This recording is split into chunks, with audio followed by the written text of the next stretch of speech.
त्वमक्षरं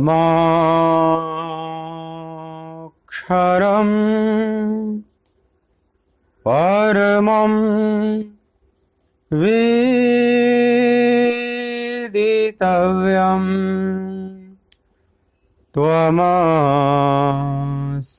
विश्वस्य परं निधानम् त्वमव्ययः शाश्वत धर्मगुप्ता सनातनस्त्वं पुरुषो मतो मे वायुर्यमोऽग्निः वरुणः शशाङ्कः प्रजापतिस्त्वं प्रपितामहश्च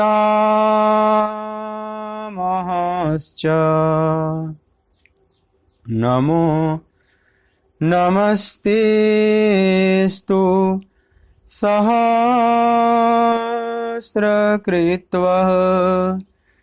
पुनश्च भूयोऽपि नमो नमस्ते। बोलिए भक्तवत्सल भगवान की जय।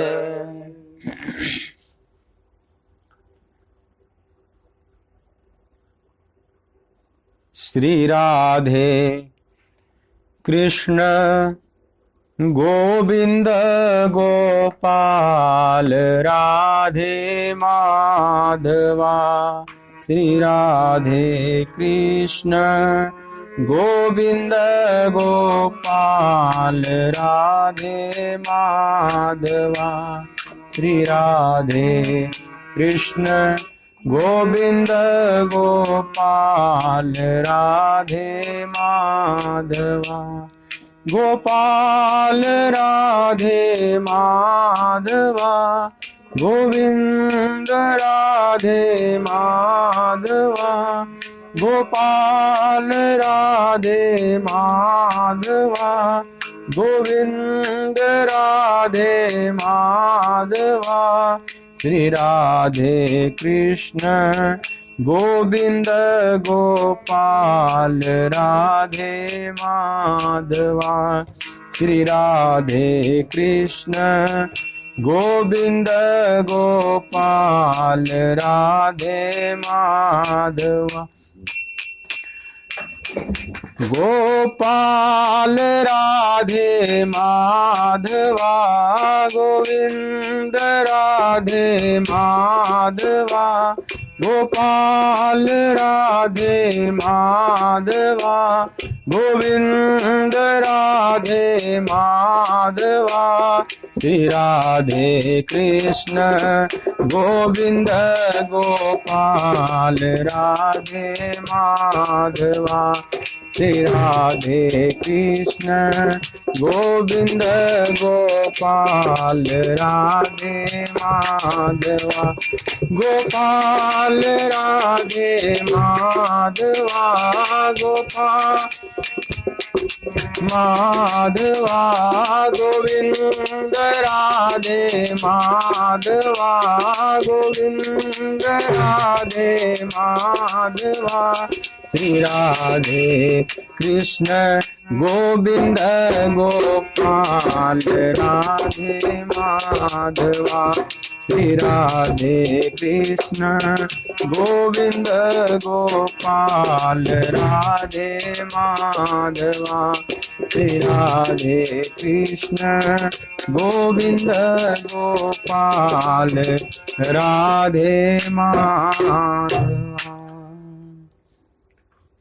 बोलिए श्री राधिका रमण बिहारी लाल की जय। श्रीमद् भगवत गीता के इस मांगलिक सत्संग सत्र में मेरी तरफ से, आराधना कुंज की तरफ से वृंदावन धाम की तरफ से आप सभी प्रभु चरण अनुरागी भगवत कथा अनुरागी भक्त वृंदों का हार्दिक स्वागत है।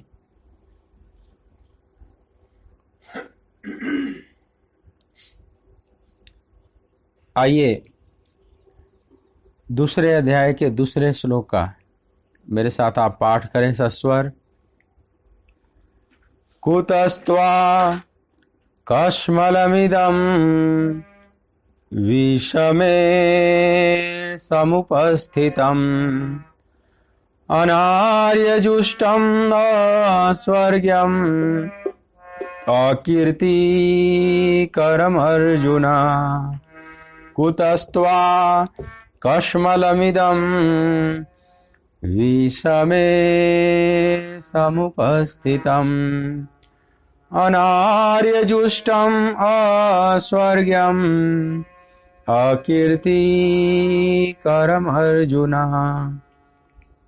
श्री भगवान बोले, हे अर्जुन, तुझे इस असमय में यह मोह किस हेतु से प्राप्त हुआ? क्योंकि न तो यह श्रेष्ठ पुरुषों द्वारा आचरित है, न स्वर्ग को देने वाला है और न कीर्ति को करने वाला ही है। कुछ बातें हम लोगों ने इस पर की थी, विचार विमर्श किया था। कुछ और भी बातें समझ लें। भगवान ने पूछा कि तुझे इस विषम परिस्थिति में यह अज्ञान कश्मल मोह किस हेतु से प्राप्त हुआ?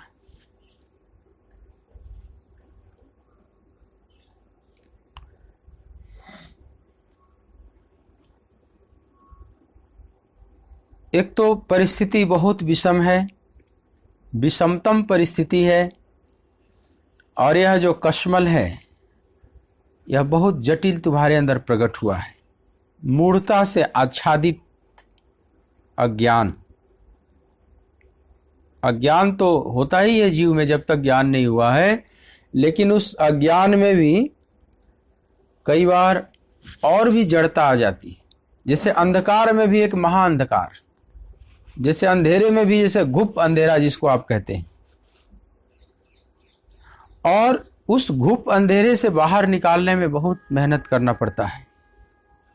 ऐसा कश्मल, ऐसा जटिल मोह से ग्रसित हो चुके हैं अर्जुन कि भगवान को इसमें बहुत मेहनत करना पड़ेगा। केवल अंधकार से बाहर निकालना आसान है, लेकिन महाअंधकार से निकालना बहुत कठिन है। महाअंधकार में कौन फंस जाता है?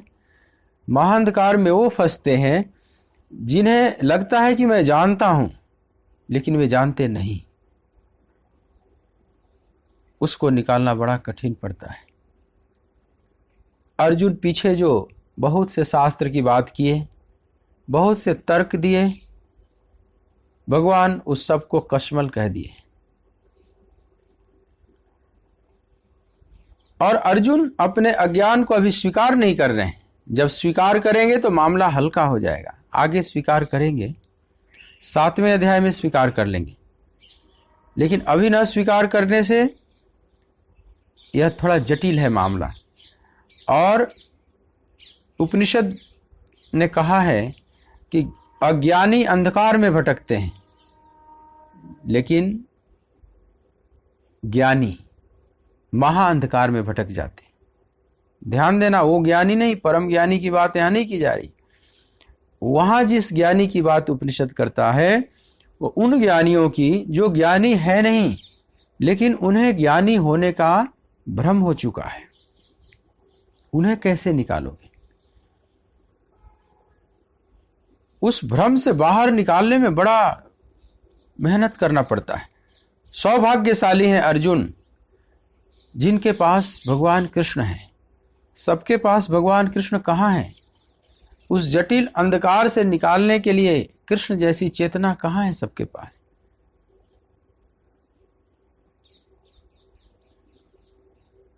तो उसको बाहर निकालना बहुत मुश्किल पड़ जाता है। जैसे एक धोबी था, उसके पास गधे थे और वो गधों को रस्सी से नहीं बांधता था, कई जगह इधर उधर ले जाता था, कई बार रस्सी नहीं होती थी तो रात में, या 2-4 गधों को लिए हुए, मान लो 2 ही रस्सी है, 2 गधों के लिए रस्सी नहीं है, तो एक बड़ा ट्रिक चलता था। 2 गधों को तो रस्सी में बांधे, तो जिस तरह से बांधे ना, बाकी 2 गधों को भी वैसे ही हाथ ऐसे से करता जाए, उन लोगों को लगे कि हम भी बंध गए। और सुबह जब हाँकना पड़े तो फिर उसी तरह से खोले। एक व्यक्ति देख रहा था कि अरे 2 में रस्सी बंधी हुई है, 2 गधों में तो रस्सी है ही नहीं, तो उसको क्यों खोल रहे हो? तो बोला कि तुझे नहीं पता, मुझे बहुत अनुभव इन गधों के बारे में। उन दोनों को भी लग रहा है मैं बंधा हुआ है, इसलिए देखा कि रात भर खड़े थे एक जगह, नहीं तो गधे तो एक जगह जल्दी खड़े नहीं होते, इधर उधर भागते रहते हैं। तो रात भर चारों खड़े थे, जबकि 2 ही रस्सी में बंधे हुए थे, लेकिन उन दोनों को भी लग रहा था कि मैं भी बंधा हुआ हूं, गधा बंधन इसको कहते हैं। उनको नहीं मैं खोलूंगा तो उनको डंडा मारते रहेंगे, वहीं उछलते रहेंगे, दुलत्ती मारते रहेंगे, उनके लगेगा कि आगे के दोनों पैर मेरे बंधे हुए हैं, तो उन्हें खोलना पड़ेगा। अब बंधन है नहीं, लेकिन बंधन का उन गधों को एक भ्रम हो गया है। ऐसे ही ज्ञान है नहीं, लेकिन ज्ञान होने का भ्रम हो गया है। तो उसको निकालने के लिए बड़े परम सदगुरु की, परम चेतना की जरूरत पड़ती है, जो उसी उल्टे मार्ग से फिर रिवर्स प्रोसेस से उसको खोले, बड़े आराम आराम से। भगवान कृष्ण अर्जुन के अंदर धसे हुए इस कश्मल को कितने बारीकी से निकालेंगे, इस जटिल कश्मल रूपी कांटे को, यह गीता में दिखाई पड़ती है। यही तो गीता का सौंदर्य है। गीता से लोग क्यों इतना प्रेम करते हैं? पूरे जगत के लोग और भारत के हर संप्रदाय के महापुरुष गीता को इतना प्रेम क्यों करते हैं कि इस कश्मल रूपी कांटे को किस बारीकी से, कितना लाड़ प्यार से, या कहीं फटकार भी लगाकर, कहीं जैसे तैसे इन किन प्रकारेण, हर प्रकार से भगवान ने निकालने का प्रयास किया और भगवान सफल प्रयास किए, उसमें वे सफल हुए, अर्जुन के उस कश्मल रूपी कांटे को निकाल देंगे। लेकिन अभी अर्जुन स्वीकार नहीं करेंगे तो अभी मामला थोड़ा कठिन पड़ेगा। अभी 2-4 श्लोक में और कसम कस चलेगा, अभी अर्जुन कुछ बात अपनी रखेंगे। लेकिन भगवान ने बड़ा भारी चोट किया कि तुझे इस विषम परिस्थिति में यह घोर मूढ़ता और घोर अंधकार, अज्ञान और मोह कहां से उत्पन्न हो गया, किस हेतु से प्राप्त हुआ, किस कारण से प्राप्त हुआ पार्थ? अर्जुन, अभी पार्थ नहीं कह रहे हैं, अर्जुन कहेंगे। पहले श्लोक में अर्जुन संबोधन करेंगे। पार्थ जब संबोधन करेंगे कृष्ण तो बड़े क्लोज हो जाएंगे, बड़े मर्म कोमल स्पर्श करेंगे अर्जुन को। यह भी गीता का जो संबोधन है जगह जगह, उन संबोधनों को भी ध्यान में रखना चाहिए कि कृष्ण कब भाव, किस भाव में बात कर रहे हैं अर्जुन।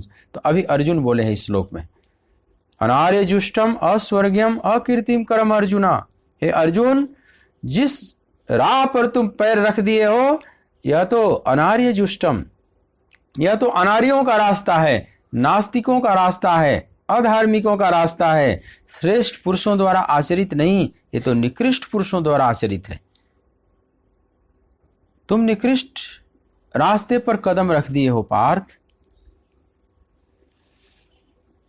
मैंने बात की थी कि आर्य माने जो आस्तिक हैं, अनार्य माने जो नास्तिक हैं, जो भगवान के अस्तित्व को नहीं मानते, उनको अनार्य कहा जाता है। तो अनार्य जुष्टम अस्वर्गीयम, और तो यह स्वर्ग को देने वाला भी नहीं है, मतलब नरक को देने वाला है, सीधी सी बात है। अस्वर्गीयम मतलब आप नरक भी कह सकते हैं।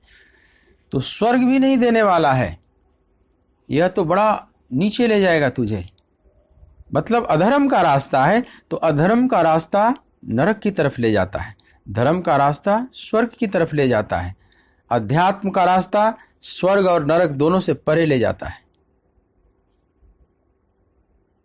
न पापम न पुण्यम, दोनों ही नहीं, चिदानंद रूपम शिवोहम शिवोहम, वह अध्यात्म का रास्ता है।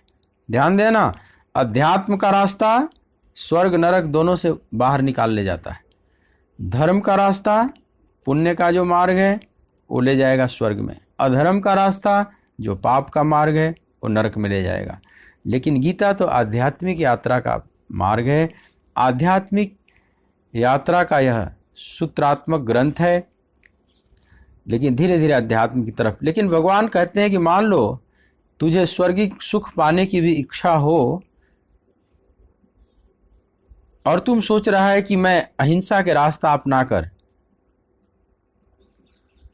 और मैं बच जाऊंगा इस अधर्म से और मैं स्वर्ग जाऊंगा, तो अर्जुन पहली बात तो ये निकृष्ट पुरुषों द्वारा आचरित है और यह स्वर्ग देने वाला नहीं है, अस्वर्गीयम। और अर्जुन इस लोक में भी तेरी प्रशंसा नहीं, तेरी निंदा होगी। अकीर्तिम करम अर्जुना, न तो यह कीर्ति को देने वाला है, तेरे यश को बढ़ाने वाला है। क्योंकि संसार में हमारी कीर्ति हो, यश हो, इस उद्देश्य से भी बहुत काम करता है व्यक्ति। अहंकार को रस मिलता है, मेरी वाहवाही हो। बहुत लोग छद्म अहिंसावादी बन जाते हैं कि लोग कहें कि ये तो बड़े कूल हैं, बड़े शांत हैं, बड़े ठंडे दिमाग के हैं, बड़े अहिंसावादी हैं, तुरंत महात्मा की उपाधि दे देते हैं और उसका रस मिलने लगता है अहंकार को। भारत में तो कुछ ज्यादा ही मिलने लगता है। तुम थोड़ा सा अहिंसावादी हो जाओ, ऊपर से भी नाटक करो अहिंसावादी को, चाहे वो तुम्हारी कायरता हो, अंदर का कायरता भी कई बार अहिंसक बनने का चोला पहन कर आ जाती है, अहिंसक का नकाब पहन लेती है। तो यह जो अहिंसा का नकाब पहनता है मनुष्य, इसलिए कि मेरी प्रशंसा करें, लोग वाह वाह करें। भगवान कृष्ण कह रहे हैं कि जिस रास्ते पर तुम चल पड़े हो, तुम्हें जरूर लग रहा होगा अर्जुन कि मेरी प्रशंसा होगी। आने वाली पीढ़ी कहेगी कि देखो अर्जुन कितना सुंदर निर्णय लिए, एक महायुद्ध से बचा लिए इस देश को, कुल के विनाश से बचा लिए अपने पूरे कुल को, स्वयं चाहे उनका जो हो जाए स्वयं कष्ट सहा। और यदि माम अप्रतिकारम अशस्त्रम शस्त्र पाणय, अर्जुन ने जो कहा कि मुझ शस्त्र रहित को ये शस्त्रधारी कौरव यदि मार भी डालें तन्मे क्षेमतरम भवेत, तो भी मैं उन्हें क्षमा कर दूंगा। देखो अर्जुन कितने महानता का काम किए कि कौरवों ने उन्हें मार डाला फिर भी क्षमा कर दिए, फिर भी उनके प्रति आक्रोश नहीं पैदा किए, कोई विरोध प्रतिकार नहीं उन्होंने किया। क्या तुम सोच रहा है कि आने वाली पीढ़ी इस तरह से तेरी स्तुति करेगी? आने वाली पीढ़ी तेरी खूब प्रशंसा करेगी? नहीं, इस भ्रम में मत रहो। अकीर्तिम करम, तेरी निंदा होगी। आने वाली पीढ़ी कहेगी कि देखो इतने दिनों से क्षत्रियत्व का पालन किस लिए किया था, द्रोणाचार्य के गुरुकुल में इतना शस्त्र की विद्या क्यों सीखा, इतनी व्यूह रचना क्यों सीखा, दिन रात धनुष और बाण पर ही वह केंद्रित रहता था, अपने हाथ को रवां करने में, लक्ष्य भेदन के अभ्यास में, अनेक अस्त्र शस्त्र और दिव्यास्त्र की खोज में अर्जुन कितना परिश्रम किए। इस वनवास काल में भी देवलोक तक गए, भगवान शिव को प्रसन्न करके पाशुपदास्त्र भी लिए। तो आने वाली पीढ़ी तेरे से प्रश्न करेगी कि इन शस्त्रों को भाई किस लिए तुम इकट्ठा किया था, इतने दिव्यास्त्र आपने क्यों इकट्ठा किया था, किसको मारने के लिए? पहले तो अर्जुन कहते हैं कि पाप मेवा श्रेय दस्मान हतवेतान आततायिनः, इन आतताइयों को मारकर तो मुझे पाप ही लगेगा गोविंद। तो आने वाली पीढ़ी तेरे से प्रश्न करेगी कि अगर आतताइयों को मारकर पाप लगेगा तो फिर किसको मारकर पुण्य मिलेगा? मानो कृष्ण पूछे कि इतने दिन से दिव्यास्त्र इकट्ठा किया है किसको मारने के लिए? पाप मेवा श्रेय दस्मान हतवेतान आततायिनः, इन आतताइयों को मारकर तो मुझे पाप लगेगा। अरे भाई, तो फिर किसको मारोगे? क्या पुण्यात्माओं को, क्या जो सही लोग हैं, अच्छे लोग हैं, क्या उनको मारकर पुण्य मिलेगा? क्या उनको मारने के लिए आपने शस्त्र रखा है? नहीं। इस बात को अर्जुन भी जानते हैं कि आतताइयों के विनाश के लिए ही तो हमने क्षत्रियत्व धारण किया है, और आतताइयों को छोड़कर और उन्हें क्षमा करके और सब शास्त्र फेंक कर चले जाएंगे तो आने वाली पीढ़ी इसलिए गाली देगी, इसलिए निंदा करेगी कि अर्जुन अगर युद्ध नहीं करते हैं तो पांडवों का हार निश्चित है, ये ध्यान रखना, क्योंकि अर्जुन पर ही पूरा पांडव पक्ष निर्भर है सबसे ज़्यादा। तो अर्जुन का युद्ध छोड़कर चले जाना, युद्ध से पलायन कर जाना, मतलब पांडवों का हार जाना, कौरवों का विजय प्राप्त कर लेना, और कौरवों का विजय प्राप्त करने का मतलब दुनिया को और नरक बना देना, दुनिया में और अज्ञान और अधर्म का अंधकार व्याप्त हो जाना। तो जब अधर्म और अन्याय के अंधकार में लोग डूबे रहे हुए कराहेंगे तो अर्जुन को कितनी निंदा करेंगे कि देखो उस नासमझ ने उस समय इन कौरवों को मार दिया होता, इस दुर्योधन को समाप्त कर दिया होता, तो आज ये दिन नहीं देखना पड़ता धरती को। धरती भी बिलखती कि देखो पाप का बोझ हल्का नहीं हुआ, बढ़ा चला जा रहा है, और अर्जुन शस्त्र छोड़कर संन्यास ले लिए, भिक्षा मांगकर जीवन निर्वाह कर रहे हैं किसी पेड़ के नीचे। तो इस तरह से तुम्हारी निंदा होगी, तुम्हारी स्तुति नहीं होगी। इसलिए भगवान कहते हैं अकीर्तिम कर्म अर्जुना। यहां तक कि आगे खैर वो बात करेंगे कि ये तेरे बैरी लोग भी, जिस दुर्योधन को तुम कह रहा है कि तन्मे क्षेमतरम भवेत, इन धृतराष्ट्र पुत्रों को मैं क्षमा कर दूंगा, सबसे पहले ते धृतराष्ट्र पुत्र ही तेरी निंदा करेंगे कि देखो इस कायर को। 30वें श्लोक के बाद 31वें श्लोक से बात प्रारंभ होगी। भगवान कहेंगे अवांच्य वादांश बहुना बदिष्यंती तवाहिता, तेरे अहित चाहने वाले जितने हैं न कहने योग्य वचन तेरे को कहेंगे, बहुत से कड़वी बात कहेंगे। भयाद रणाद उपरतम, भय के कारण रण छोड़कर भाग गया इस कायर ने, ऐसी ऐसी बात कहेंगे, न कहने योग्य बात भी कहेंगे, और तुम सुन नहीं पाएगा। उस समय तुम्हारे लिए यह बात असहनीय हो जाएगी। तो केवल जगत के लोग ही निंदा नहीं करेंगे, जिस दुर्योधन को तुम क्षमा कर देगा तन्मे क्षेमतरम, वो दुर्योधन ही पहले ही आकर तेरी निंदा करेगा कि देखो इस डरपोक और कायर को, मेरे डर से भागकर भीख मांगकर जीवन निर्वाह कर रहा है, किसी पेड़ के नीचे बैठा हुआ है, साधु बन गया है।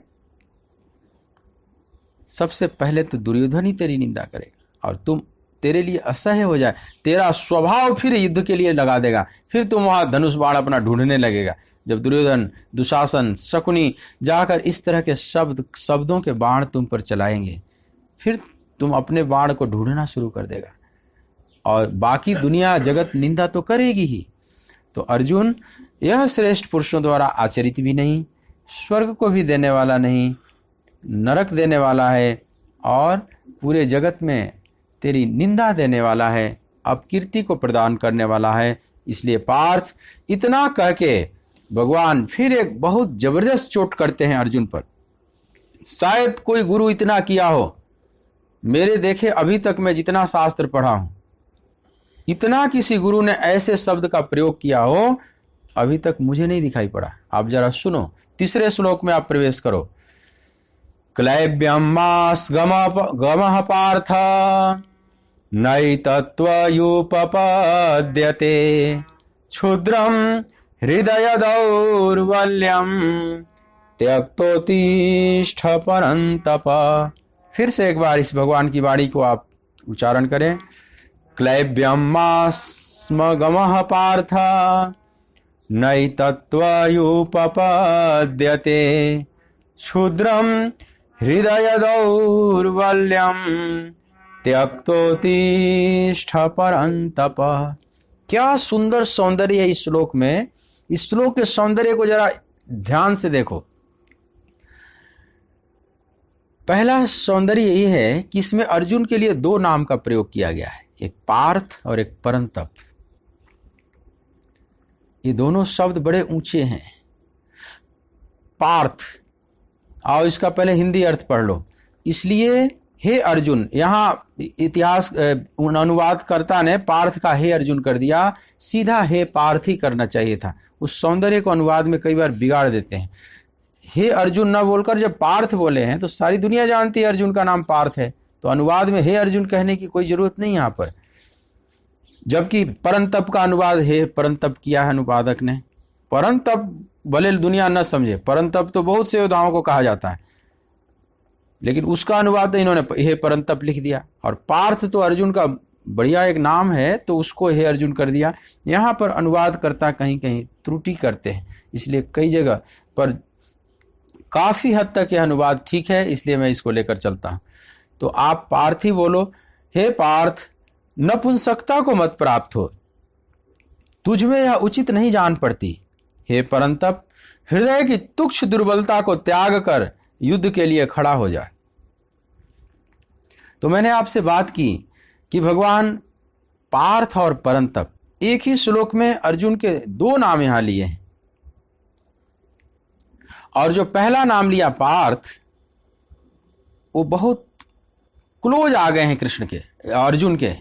बड़े प्यार से अब अर्जुन को जब समझाना चाहते हैं, कुछ कहना चाहते हैं विशेष बात, तो अर्जुन के करीब आ जाएंगे। इसलिए जहां जहां पार्थ आएगा गीता में, आप देखना वहां भगवान जैसे और करीब आ गए अर्जुन के। और सबसे ज्यादा यह संबोधन आया है पार्थ, भगवत गीता में लगभग 42 बार आया है, 42 टाइम्स। अर्जुन बहुत कम आया है, पार्थ ज्यादा आया है। पार्थ क्यों नाम पड़ा? क्योंकि अर्जुन की मां का नाम है पृथा। जो कुंती हैं, इनका असली नाम पृथा है बचपन का। ये शूरसेन की पुत्री हैं, वसुदेव जी की बहन है। अच्छा, वसुदेव जी की बहन है, लेकिन बचपन में तो नाम पड़ा पृथा, लेकिन बहुत छोटी कन्या थी। तभी राजा कुंती भोज ने, जिनको कोई संतान नहीं थी, गोद ले लिया इस बालिका को। तो नाम तो पृथा ही रहा, लेकिन कुंती भोज ने पाला, राजा कुंती भोज ने, इसलिए इनको कुंती भी कहा जाने लगा। तो इनका एक नाम कुंती भी पड़ा। भगवान इस कुंती वाले नाम पर भी अर्जुन को संबोधन करेंगे, कौन्तेय।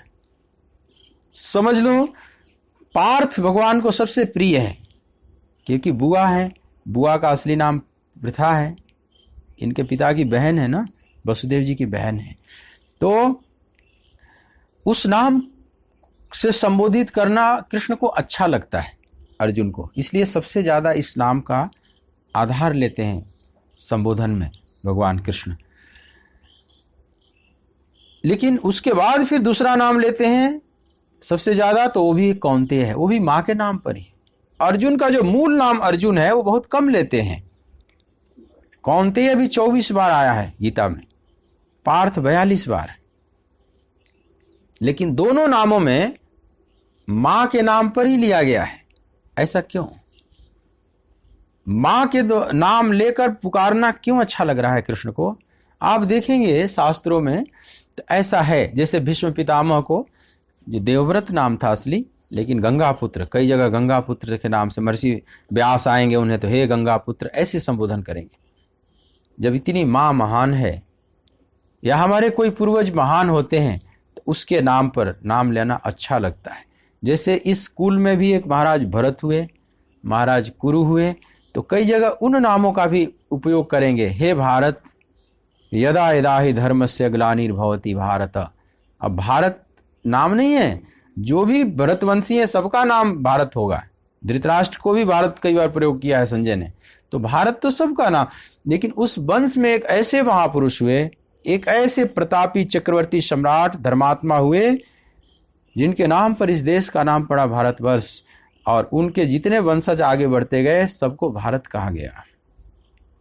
तो भगवान कहीं कहीं शौर्य उत्पन्न करना होगा अर्जुन में, तो भारत संबोधन करेंगे।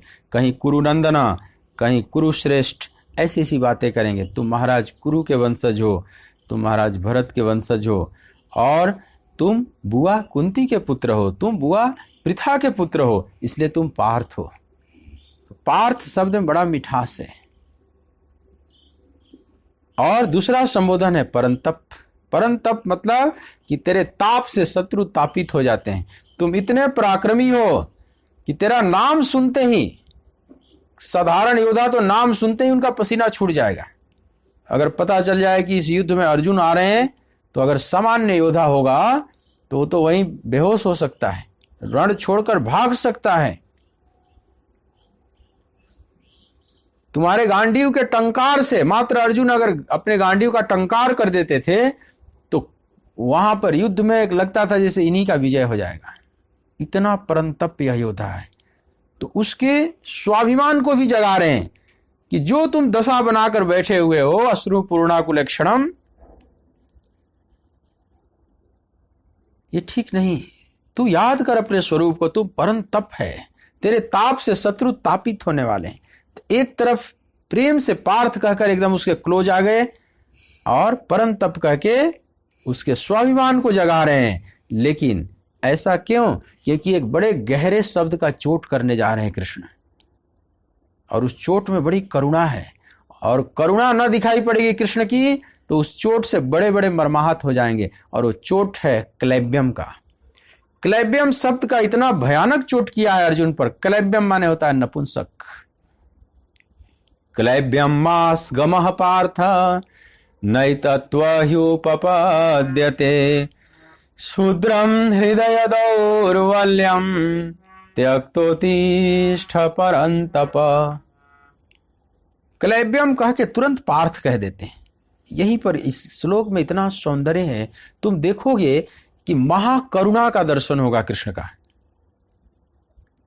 नपुंसक किसी को कहना, सामान्य व्यक्ति को भी नपुंसक कह दो इतना बुरा मान जाएगा,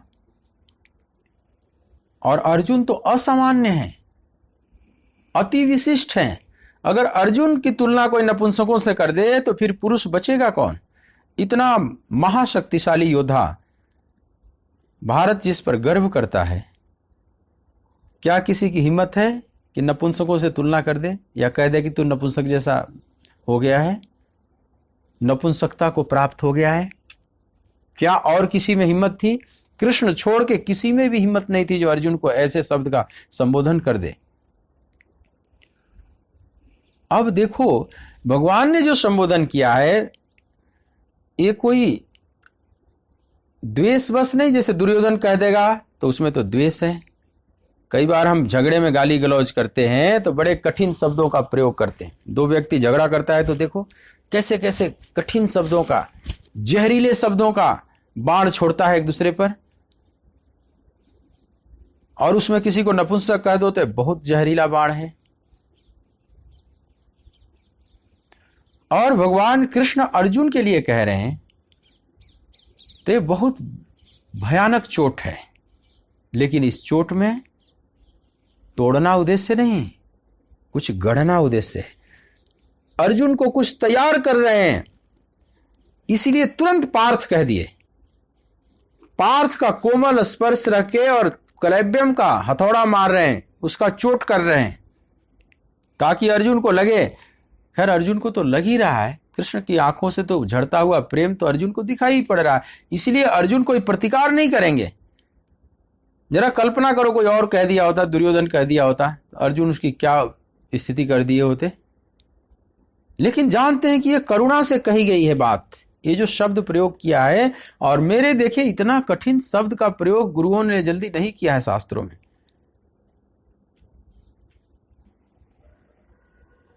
क्लैब्यम शब्द कोई अपने अत्यंत क्लोज को कहे, उस महावीर को कहे।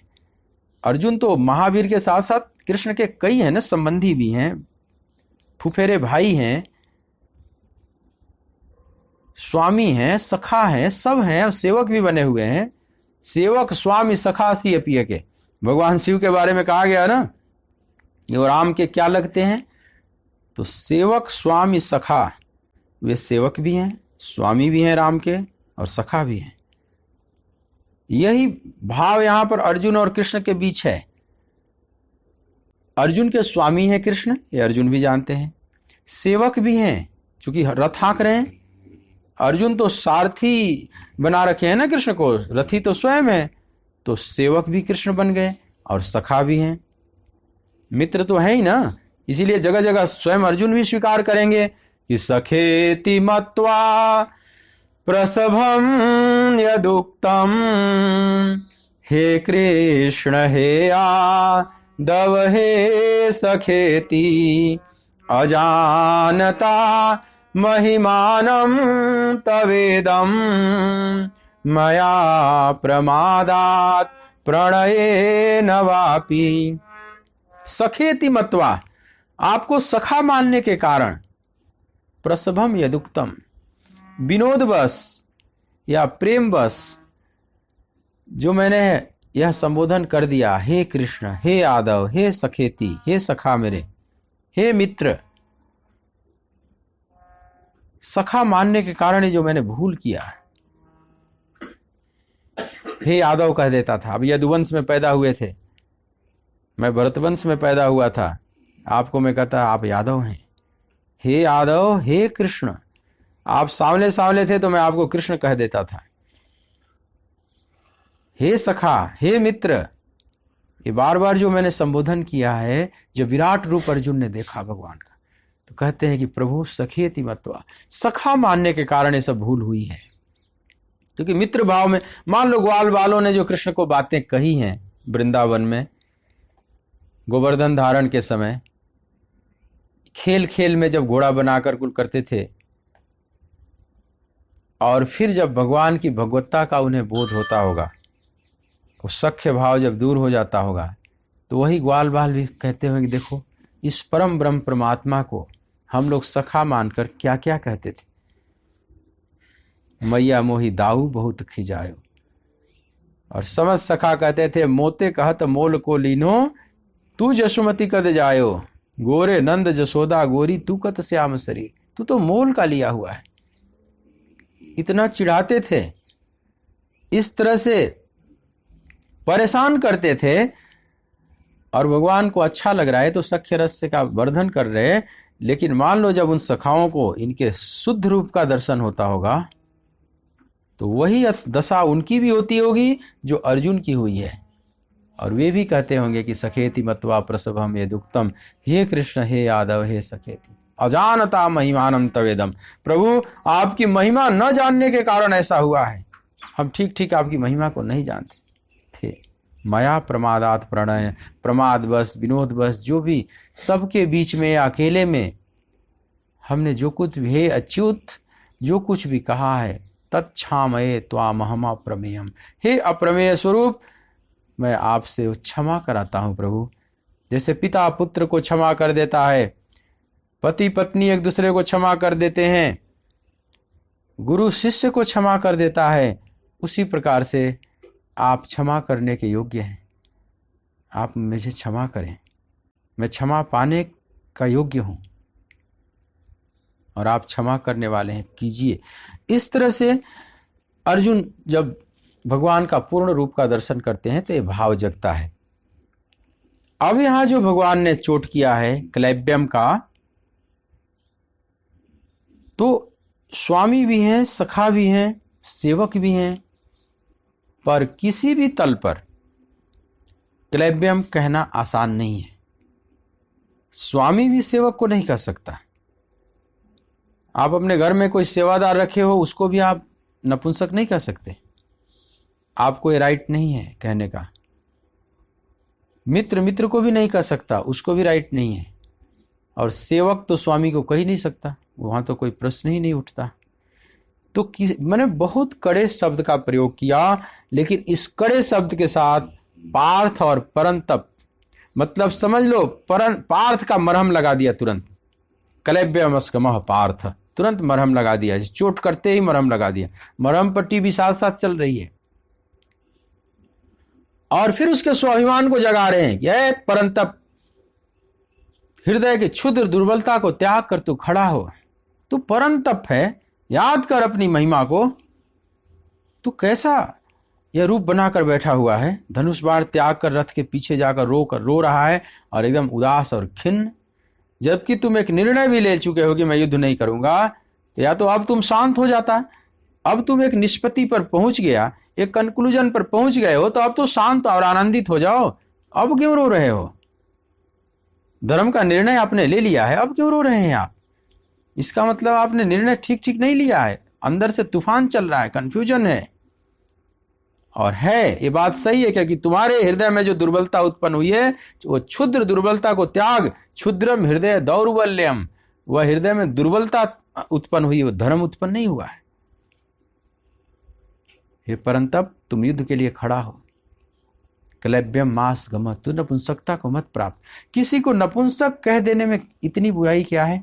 जरा सोचो, इस पर जरा विचार करो। जिसको आप किन्नर कहते हो, नपुंसक कहते हो, ट्रांसजेंडर कहते हो,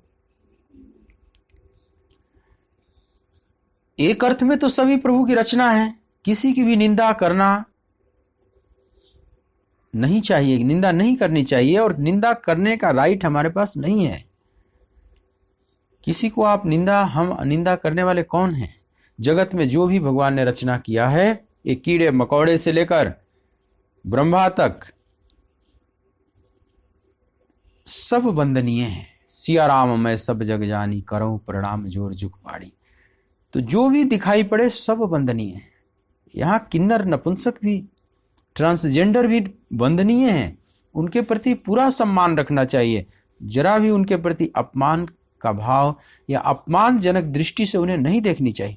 कई बार किन्नरों की शिकायत आती है कि समाज हमें अपमानित करता है, समाज मुझे सम्मान नहीं देता, आदर से लोग नहीं देखते, उन लोगों की शिकायत होती है। लेकिन ऐसा भाव नहीं होना चाहिए। आप जो भी किन्नर मिले उनके प्रति थोड़ा और आदर से भर जाएं। बेचारे वैसे ही अपमानित हो रहे हैं जगह जगह, आप भी अपमानित करेंगे तो उनका दिल कितना टूट जाएगा। आप दिल्ली वाले सुन रहे हो, मैंने देखा है रेड लाइट पर, दिल्ली के रेड लाइट पर भीख मांगते हुए। जब रेड लाइट पर गाड़ियां खड़ी हो जाती हैं कभी 1 मिनट के लिए, 2 मिनट के लिए, वे किन्नर ताली ठोक ठोक, या ट्रेन में आप सबको सामना पड़ा होगा, पर आप इन्हें देकर आप सज्जन लोग कुछ दे देते हैं, अवश्य ही देते हैं। उनके जीविकोपार्जन का यही माध्यम है। कुछ ऐसे मांग लेते हैं, कहीं कोई हॉस्पिटल में बच्चा पैदा हो जाता है तो उसके घर पहुंच जाते हैं, वहां से कुछ मांग लेते हैं, कुछ शादी ब्याह में, कुछ इधर उधर से। यही उनके पास अपने को जीवित रखने का एक साधन है। तो उन्हें करुणा से देखनी चाहिए। इसमें कोई करुणा नहीं, सम्मान से देखना चाहिए। करुणा करने वाले हम आप होते कौन हैं? करुणा करने वाला तो एकमात्र परमात्मा है। हम होते कौन हैं? दयानाथ दयनीय मेरी अवस्था। हम सब दयनीय हैं, हम सभी करुणा के पात्र हैं। हम उस किन्नरों पर, उन ट्रांसजेंडरों पर भी क्या करुणा कर सकते हैं? यह तो एक अहंकार को पैदा करने वाला हो जाएगा ना कि हम करुणा करें। करुणा नहीं, सम्मान। ये भी प्रभु की रचना है। इनके भी माता पिता हैं, इन्होंने भी किसी से जन्म लिया है, किसी कुलीन घर से भी जन्म। इनके पास्ट को देखो तो कई बार बड़े कुलीन घर के होते हैं। कुलीन घर के माता पिता भी फिर छोड़ देते हैं किन्नरों के बीच में, और वो अपमानित भी होता है समाज द्वारा। उनके शिकायतें भी उनकी आती हैं, लेकिन कभी अपमानित नहीं करना चाहिए। फिर भी यह शब्द क्यों कठिन है? किसी को किन्नर क्लैब्यम कह दो, नपुंसक कह दो, तो वह बुरा क्यों मान जाएगा इतना? तो उसके कुछ जो कारण हैं उस पर मैं आपका दृष्टि ले जाना चाहता हूं। ध्यान दें, नपुंसक केवल स्थूल शरीर में वो नहीं है। उसकी जो नपुंसकता की बीमारी है वो केवल स्थूल शरीर में, उसके बायोलॉजिकल सिस्टम में केवल नहीं है, उसके सूक्ष्म शरीर में भी है। यही उसकी बड़ी भारी दीनता है। अगर केवल स्थूल शरीर से वो नपुंसक होता तो कोई नुकसान वाली बात नहीं। वो खूब भजन करता, चिंतन करता, पढ़ाई लिखाई करता, बढ़िया देश का नागरिक बनता, व्यापारी बनता, इंजीनियर, डॉक्टर बनता, वकील बनता, वैज्ञानिक बनता, सब काम करता, सन्यासी बनता, इतना बढ़िया। जिस विकार को हटाने के लिए इतना मेहनत करना पड़ता है। अर्जुन ने पूछा कि ये मन क्यों, कौन पाप में घसीटता है? बलाधीव नियोजितः, न चाहते हुए भी हे गोविंद, इस मन को कौन जबरदस्ती घसीट कर पाप में नियोजित कर देता है? तो भगवान ने कहा, काम ऐसा क्रोध ऐसा रजोगुण समुद्भव महासनो महापापमा विद्धे इनमिह वैरिणम। अर्जुन, काम और क्रोध जो रजोगुण से उत्पन्न होते हैं, यही सबसे बड़े शत्रु हैं। और उसमें भी पहला काम है। काम में विघ्न पड़ता है तभी क्रोध उत्पन्न होता है। क्रोध तो उसकी रिएक्शन है। जब उसमें रेजिस्टेंस उत्पन्न हो जाएगा, प्रतिरोध उत्पन्न हो जाएगा काम में, कामात क्रोधो भी जायते, तो कामना में विघ्न पड़ने पर क्रोध उत्पन्न होता है, लेकिन मूल में तो काम ही है ना।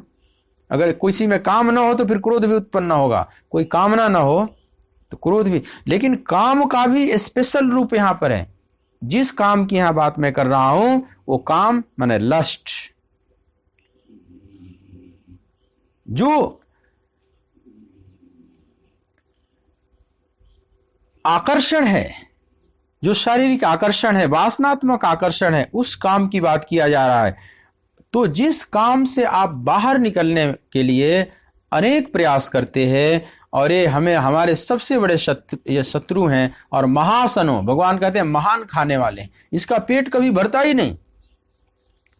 अग्नि में जैसे आहुति देते चले जाओ और अग्नि कभी तृप्त नहीं होती, ऐसे ही इस काम रूपी अग्नि का कभी पेट ही नहीं भरता। भगवान कृष्ण के ही पूर्वज ययाति थे, इस अर्जुन के भी पूर्वज ययाति थे। ये जो दोनों बात कर रहे हैं रथ पर, इनके एक पूर्वज हुए ययाति, उन्हीं की परंपरा में दोनों उत्पन्न हुए। और ययाति की कथा मैंने एक बार बताई थी आपसे। अपने दो दो पुत्रों की आयु ले लिए और उसको भी भोगे, और फिर पाते हैं कि मैं वहीं का वहीं खड़ा हूं, कहीं यात्रा हुई नहीं। तो न जातु कामः कामानाम उपभोगेन साम्यति। उन्होंने बड़ा एक सूत्र दिया जगत को कि मैंने, ऐ जगत के मानव, ऐ साधकों, मैंने एक महाप्रयोग किया, और उस प्रयोग से मैंने देखा और मैंने पाया कि चाहे कितना भी उपभोग कर लो, यह काम शांत नहीं हो सकता। इसलिए तुम सावधान, तुम मेरे से प्रेरणा ले सको, सीख सको, तो बस इतनी सीखो कि इस चक्कर में ना पड़ो, इससे बच सको तो बचो। तो यह महासनो, महापापमा, ये महान खाने वाला और महापाप में धकेलने वाला काम, जो हमारे लिए बहुत परेशानी का कारण है, हर साधक के लिए ये बहुत परेशानी का कारण है, हर साधकों का ये अनुभव है, इसमें कोई संशय नहीं। अब कोई सब सुखदेव जी जैसे और रामकृष्ण परमहंस जैसे तो है नहीं कि जन्मजात एकदम शुद्ध, और जैसे जन्म लिए वैसे ही एकदम परमात्मा के गोद में चले गए, फिर ज्यों की त्यों धर दीनी चदरिया। जैसे कबीर कहते हैं ना कि ज्यों की त्यों धर दीनी चदरिया, जैसा पाया था वैसा ही लौटाया। लेकिन ये सब एक्सेप्शनल है। सुखदेव, आचार्य सुखदेव, परमहंस रामकृष्ण देव, ये सब कुल एक्सेप्शनल लोग हैं। इनसे एक्सेप्शनल जो अपवाद है वो नियम को और दृढ़ करता है, नियम को और पुष्ट करता है। अपवाद नियम नहीं होता, ध्यान देना, नियम को और पुष्ट करता है। तो एक्सेप्शनल से तो हम नहीं चल सकते ना, उस आदर्श पर तो आप चाह के भी नहीं चल सकते, उस चाह से आप नहीं उस पर कदम रख सकते कि जो एकदम आजीवन निर्विकार हो। ठाकुर रामकृष्ण देव कहते थे कि स्वप्न में भी कभी मेरे अंदर विकार नहीं आया, कभी विकार का सपना भी नहीं आया। सोचो, जबकि जिनकी बहुत सुंदर पत्नी थी मां शारदा, और मां के रूप में, जगदम्बा के रूप में पूजा किया, जगत जानता है, और उस पर वो परमहंस कहता है कि मेरे को आज तक स्वप्न में भी नहीं हुआ कभी कुछ। और ये सत्य था, वो मिथ्या भाषण कभी नहीं करते थे, ऐसा ही था उनका जीवन। तभी तो स्वामी विवेकानंद जैसे लोग अपने गुरु के उस महानता को देखकर तस्मै गुरु साक्षात परम ब्रह्म तस्मै श्री गुरवे नमः, आज जो परम ब्रह्म परमात्मा के रूप में पूजित हैं श्रेष्ठ सन्यासियों द्वारा, शायद रामकृष्ण जितने श्रेष्ठ सन्यासियों द्वारा पूजित है उतना कोई भी नहीं इस पूरे भारतवर्ष में। वहां कोई साधारण उनके मंदिर में कोई गृहस्थी पूजा नहीं कर सकता। श्रेष्ठ विरक्तों द्वारा पूजित तो परमहंस कैसे इतना प्रभावित कर दिया। तो उसके जीवन में जीवनी पढ़ो तो उसमें बड़ा दम है। लगता है कि क्या ऐसा भी धरती पर मनुष्य हो सकता है। प्राचीन ऋषियों को भी पीछे छोड़ दिया। प्राचीन ऋषि भी इस कोटि के नहीं देखते, एक सुखदेव जी छोड़कर मुझे और कोई भी नहीं देखता। और सुखदेव तो चलो जंगल में ही रहे, वह तो महानगर में उस मेट्रोपॉलिटन सिटी में बैठा हुआ महापुरुष। लेकिन ये सारे अपवाद हैं, एक्सेप्शनल हैं। लेकिन बाकी लोग बड़े बड़े की मैं जानता हूं, उसी बंगाल में महाप्रभु चैतन्य हुए, हालांकि 2 पत्नियां थी उनकी, 2 शादियों से गुजरे। उनके विरक्त शिष्य थे नित्यानंद, लेकिन नित्यानंद को अंत में गृहस्थी में लौटाना पड़ा चैतन्य को, जिसको निताई गौर कहते हो ना। बड़ी उल्टी स्थिति थी। चैतन्य शुरू में गृहस्थ हैं और बाद में सन्यासी बने, और नित्यानंद शुरू में विरक्त हैं, अवधूत रूप में आए, लेकिन कहीं ना कहीं काम का रस आ गया। जगन्नाथपुरी से चैतन्य ने उनको लौटाया और 2 शादियां किया जाकर। अब उस संप्रदाय वाले तो इसको लीला कहेंगे, लेकिन इसको निरपेक्ष एब्सोल्यूट इसकी व्याख्या करोगे तो कहीं ना कहीं नित्यानंद में भी गृहस्थी का रस आ गया और चैतन्य को लौटाना पड़ा इनको समाज में। भाव कहने का मेरा मतलब ये है कि जिस विकार से बाहर निकलने के लिए, जिस कीचड़ से बाहर निकलने के लिए, उसमें से कमल खिलाने के लिए कई जन्म के प्रयास लग जाते हैं, एक जन्म से तो ये बात होगा ही नहीं, ये बात सॉल्व होगी ही नहीं। जन्म जन्म मुनि जतन कराए।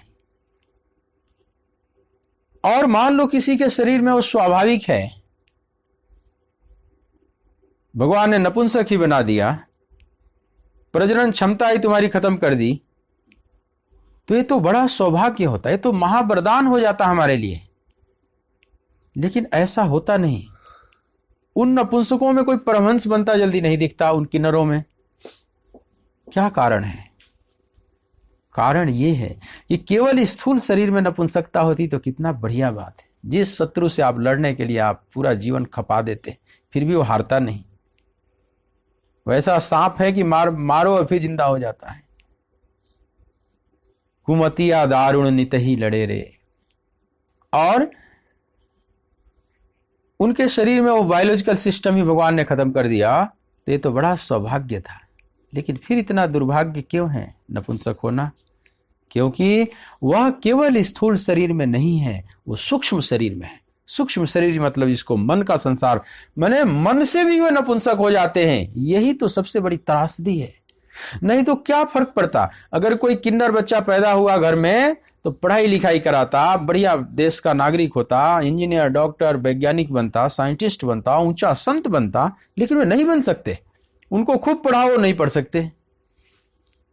अब उसमें उनका दोष नहीं, उनमें है ही नहीं, वो एनर्जी ही नहीं है। वो जो मन में एनर्जी चाहिए, मनोबल चाहिए, विल पावर चाहिए, उनमें होता ही नहीं।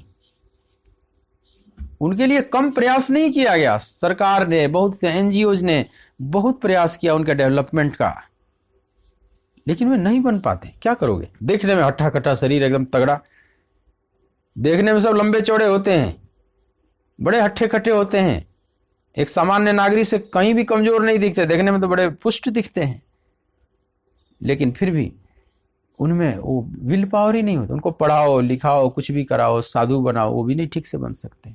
मतलब नपुंसकता इस अर्थ में एक अभिशाप है कि ये केवल स्थूल शरीर तक नहीं है, ये सूक्ष्म शरीर तक है। उनकी चाल में, उनकी बाड़ी में, हाव भाव में, एक्शन में सब दिखाई पड़ता है। अब वो जानबूझकर नहीं कर रहा है, वो जानबूझकर वैसे नहीं चलते, वो उसमें आ जाती है वैसी चाल, उनकी भाषा भी उसी हो जाती है। ऐसा लगता है कि जैसे बहुत साधारण भोले भाले लोग हैं, उनका जैसे आईक्यू पावर बढ़ा ही नहीं। उनका आईक्यू टेस्ट कराया जाए, इंटेलिजेंस कोशिएंट जिसको बोलते हैं, आईक्यू, तो बहुत साधारण आएगा। उनको कोई गणित सिखाना चाहो, कोई अच्छा पेंटिंग सिखाना चाहो, उनको संगीत ज़्यादा से ज़्यादा थोड़ा बहुत नाच लेंगे, स्त्रियों की तरह, जैसे विवाह शादी में नाचती हैं ना माताएं अपना महिला संगीत में, बस उतना ही है, उतना थोड़ा बजा लेंगे, थोड़ा नाच लें। लेकिन बहुत क्लासिकल, वो तबला बजाने लगे, सितार बजाने लगे, खूब बढ़िया राग रागिनी शास्त्रीय संगीत गाने लगे, हाँ, उनमें भी कभी कभी पाए जाते हैं, वो एक्सेप्शनल है, वो अपवाद है, उसको अपवाद में डाल दो। कोई तो आजकल नेता भी बन गए हैं, मंडलेश्वर भी बने हुए, कुंभ में एक महामंडलेश्वर बने हुए हैं, लेकिन ये सब एक्सेप्शनल है। तो इसलिए यह शब्द बड़ा कठिन पड़ता है। अगर आप किसी को कह दें क्लैब्यम, तुम नपुंसकों जैसे हो गए हो, तो उसका दिल बैठ जाएगा। अगर उसका बस चले तो तुम्हारा प्रतिकार करेगा, तुम्हारा विरोध करेगा। और यहाँ भगवान अर्जुन जैसे को कहते हैं क्लैब्यम मास गम पार्थ नई तत्व ही उपपद्यते क्षुद्रम हृदय दौर्बल्यम त्यक्तो तिष्ठ परंतप। हे पार्थ, तुम नपुंसकता को मत प्राप्त हो। यह तेरे व्यक्तित्व से मेल नहीं खा रहा है, तुझ में उचित नहीं जान पड़ता। तेरा व्यक्तित्व बिल्कुल परम तप का है। कहां परम तप और कहां आंख में आंसू भरकर रुदन करता हुआ व्याकुल नेत्रों वाला रथ के पीछे धनुष बाण का त्याग करके तू बैठा हुआ है। ये तेरे व्यक्तित्व से कहीं मेल खा रहा है। अगर अर्जुन शब्द जो दुनिया में लोग सुनते हैं तो उनके मानस पटल पर एक बड़ी जबरदस्त छवि बनती है। गांडीव हाथ में लिए हुए, बाणों दिव्यास्त्रों से तुणीर जिसका भरा हुआ है, और जिसमें एक रोब है, क्षत्रियत्व जिसमें छलक रही है। क्षत्रियों का जो गुण बताया है भगवान ने गीता में कि शौर्यम तेजो धृति दाक्ष्यम युद्धे चाप पलायनम दानम ईश्वर भावश्च छात्र कर्म स्वभावजम। स्वभावजम, यह जो स्वाभाविक रूप से जो जन्म लिया है क्षत्रियत्व, अगर उसका पूरा 100% किसी में देखा जाए तो अर्जुन में था। वो सारे गुण जो कृष्ण बता, शौर्य था, तेज छलकता हुआ था अर्जुन का। शौर्यम तेजो, तेज तो इतना था कि अप्सरा बिल्कुल न विवाह किए तो श्राप दे दी। सोचो, स्वर्ग लोक की जो देवताओं की अप्सरा है और ये मनुष्य लोक का एक, मृत्यु लोक का एक मनुष्य है, और उसके प्रति इतनी आकर्षित हो जाती है अप्सरा, और इन्होंने मां के रूप में देखा उन्हें कि मैं तो आपको मां कुंती के रूप में देख रहा। और इतना सुनते इतनी क्रोधित हो गया कि वहां मां का भाव ही आज तक उसको किसी ने नहीं सम्मान दिया था, न मां का उसमें भाव प्रकट होता है कभी उन अप्सराओं में। और उसको अपमान लगा कि ये तो मेरा अपमान है, मेरे सौंदर्य का, मेरे रूप का, मैं ये मृत्यु लोक का मनुष्य मेरा अपमान कर दिया, जबकि देवता मेरे पीछे पड़े रहते हैं, और श्राप दे दी कि जा नपुंसक हो जाए। जिस नपुंसकता की बात कृष्ण कह रहे हैं, एक बार 1 साल के लिए नपुंसक बने हैं अर्जुन, शायद उसको भी याद करके कृष्ण कह रहे होंगे 1 साल तो तुम भोगा है ना दंड, तुम्हें सब अनुभव है वो नपुंसकता कितनी पीड़ा देने वाली है। तुम बिढ़ला बना था अप्सरा के साप से। उत्तरा को, विराट की पुत्री उत्तरा को तुमने कथक सिखाया है, तो 1 साल की पीड़ा तो तुझे पता है, उस पीड़ा से कैसे तुम बाहर निकले हो। तो इतना, यह जो व्यक्तित्व तो इतना खिला हुआ है, इतना तेज है कि अर्जुन के तेज को देवलोक तक स्वीकार किया जाता है। देवता भी इस तेज को देखते थे, इंद्र भी देखते थे। तो शौर्यम तेजो धृति दाक्ष्यम, धैर्य बहुत ज्यादा है। इसलिए द्रौपदी चीरहरण के समय देखेंगे भीम ने प्रतिज्ञा कर लिया उठकर, लेकिन अर्जुन फिर भी अपने को संभाले रहे जैसे तैसे। कर्ण की उस कटु बाड़ी को भी सुनते रहे और अपने को संभाले रहे। धैर्य है और दक्षता, कुशलता भी बहुत है, चातुर्य भी बहुत है। युद्धे चाप अपलायनम, और युद्ध से पलायन न करने का भाव ये क्षत्रिय में होता है, अर्जुन में था। आज तक किसी भी युद्ध से अर्जुन पलायन किए हों, और भी कई युद्ध लड़े लेकिन उसमें पलायन नहीं किए।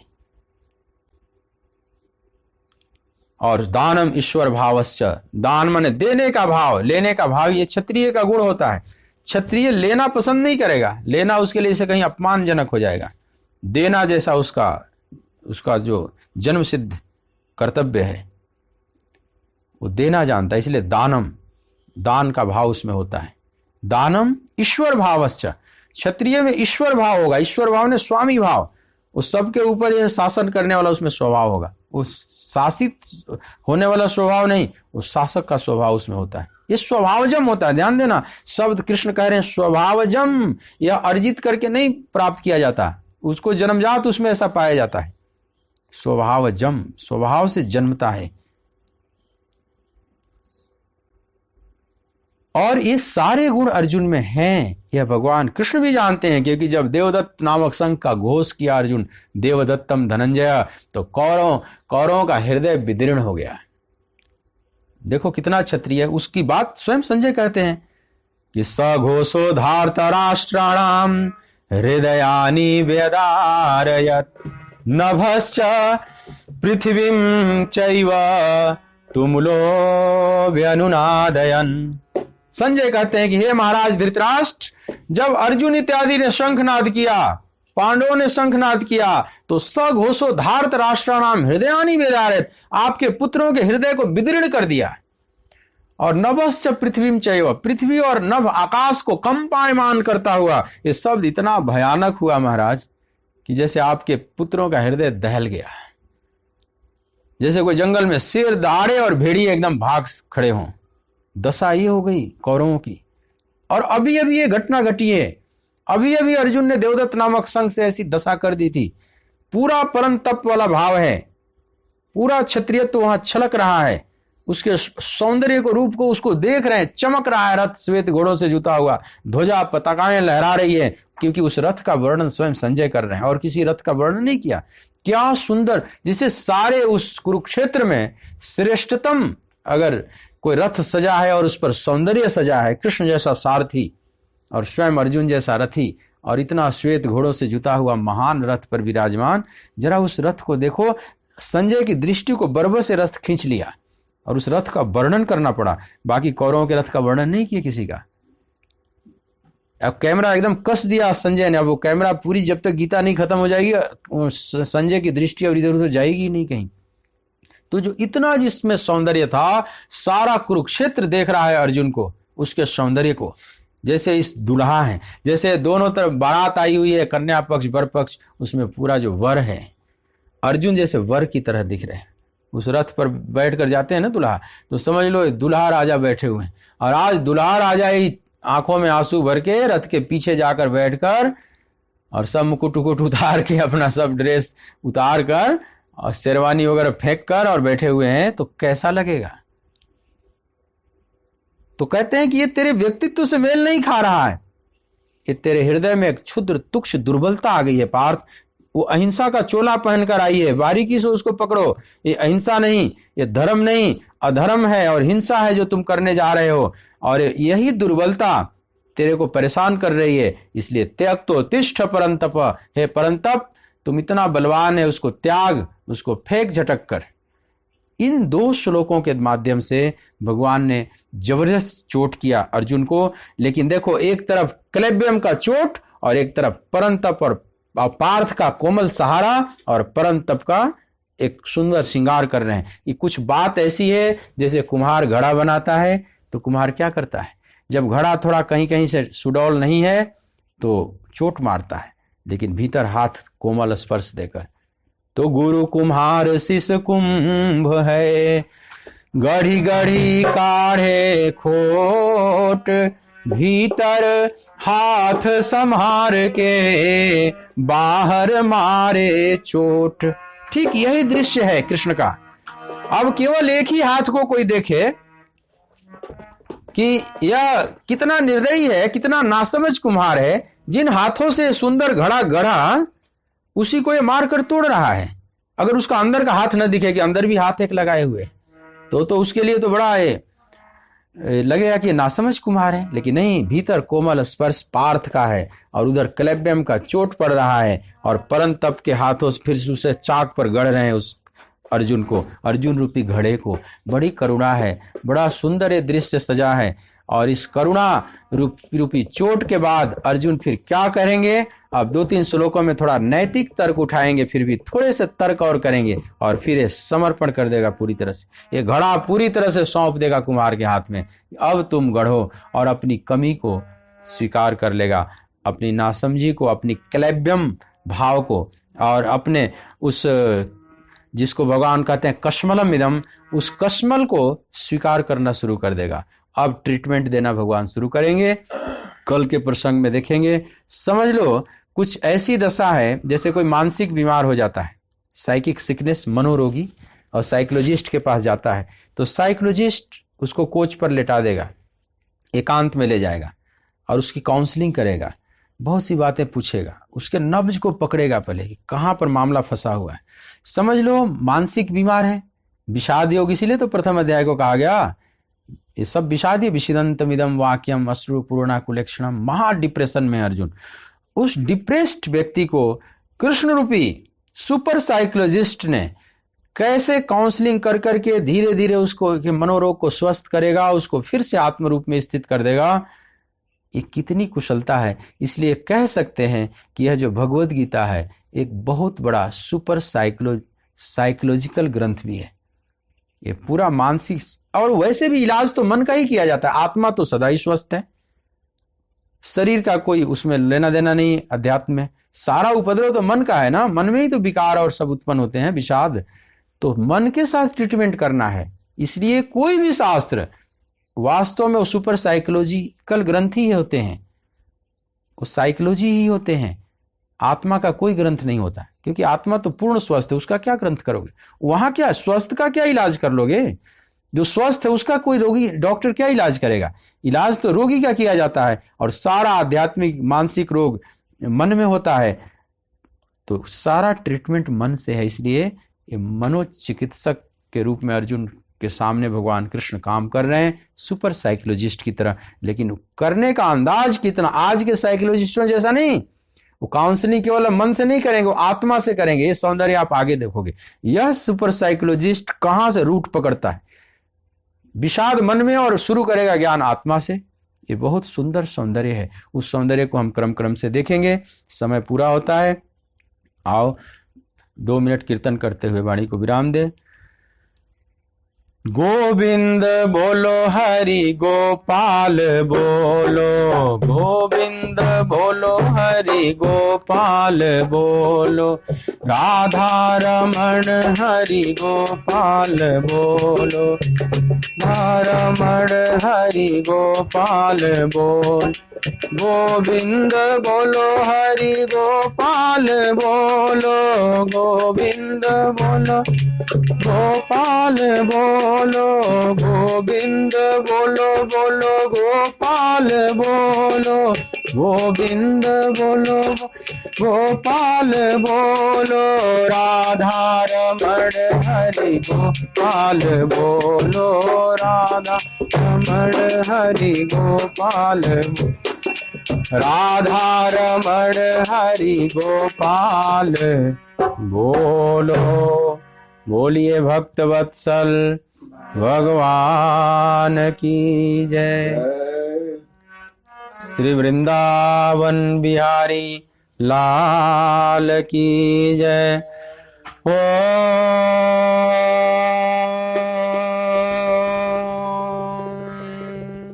नमः पार्वती पतये हर हर महादेव। जय जय श्री राधे।